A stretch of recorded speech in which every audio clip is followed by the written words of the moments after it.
There are so many people here that don't have a voice, and they need us. Would you like to dance? Sometimes she listens to the How's pictures. that? Yeah. Here you have individuals coming in every day looking after a spouse that they have adored for 62 years. You've got people looking after their mothers, siblings, and it's hard, it's long, it's arduous, and you don't know that some of the concerns you had are not just yours alone. When you hear others sharing them, it just helps with the load.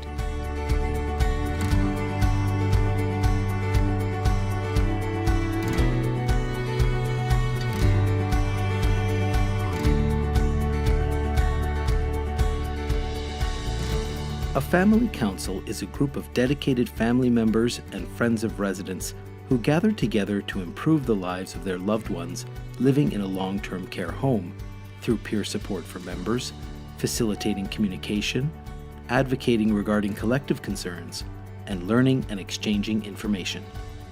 They work collaboratively with administration, and they work with staff, and we work together as a team. We like to get the feedback, their input, because at the end of the day, we're trying to make the residents' life as best as possible. And the family plays a really big, important role for that. Our present administrator is very willing and open to work with us. We have an open door policy, and they also have an open door policy, so that communication is ongoing. You both want the same goal. You both want what's best for your residents. And that, to me, that's not a loggerhead issue. That should be something that cooperatively you can reach. If you become actively involved in your family council, your resident will benefit. And I see that so much so in my loved one here.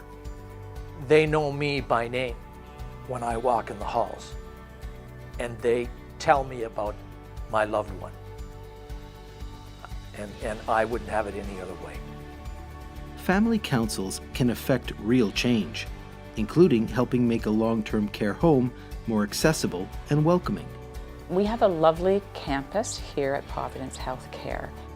Unfortunately, a few years ago, the sidewalks were not continuous. This was brought to Family Council by one of our members, and from that we formed a subcommittee, and we did some research, and we looked at sort of what would be the possibilities of having a continuous ring walk, we called it. And we then brought that to administration, and then administration took that up to senior management, and then senior management felt that that would be an initiative that they could take on. So today we have a continuous sidewalk at the Providence Healthcare, which is used by residents, families, and staff in a safe environment. I wanted to just share this document with you that I prepared for senior management, and it's a summary of the inspections that we had in October and then again in April.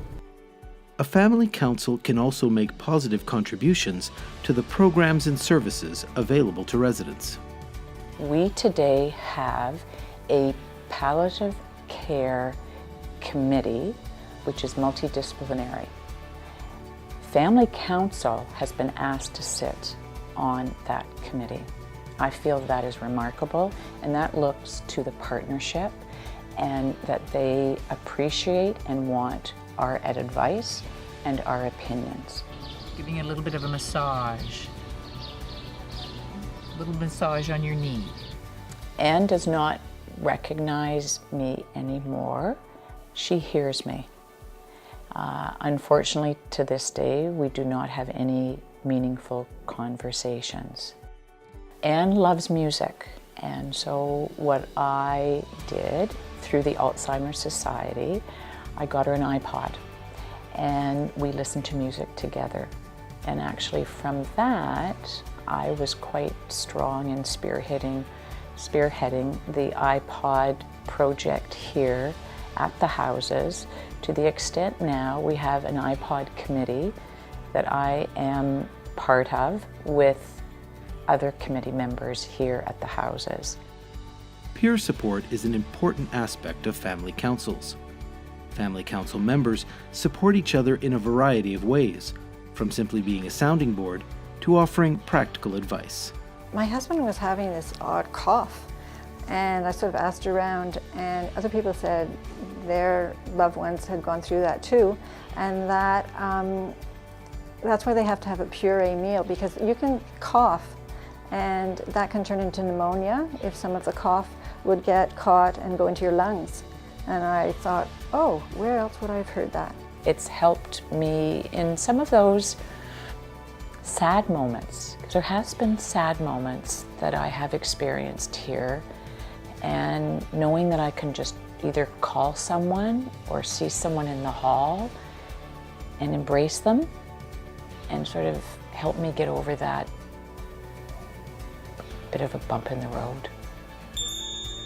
Good evening, everyone, and thank you all for coming to our meeting. And our meeting goal tonight is to finalize our vision, mission, and goals for our Family Council. Everyone can be part of a family council. That's part of the Long-Term Care Act. So even if you're not attending meetings, you are a family council member. We have our minutes, our agenda, then we hear from the administrator, and people can question. It's open to general questions to the administrator. We decide what we believe are the priorities, and we do that every year, right? We have our goals, and then we look at how we're going to achieve them.